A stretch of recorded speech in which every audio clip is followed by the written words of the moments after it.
আরেকটি অন্য ধরনের অনুষ্ঠানে এখন আপনাদের সামনে স্বর্ণাভ একটু আবৃত্তি করে শোনাবে। আপনাদের সামনে এখন আবৃত্তি পরিবেশন করবে আমাদের ছোট্ট শিল্পী স্বর্ণাভ।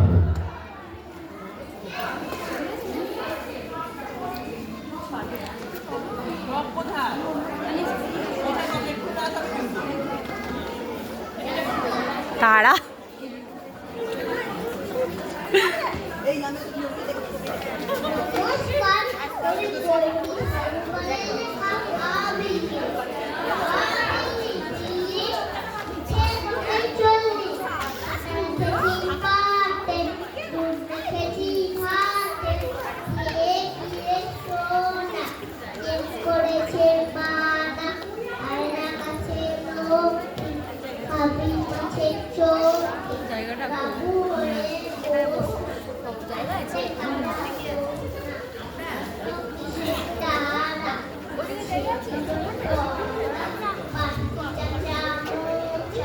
College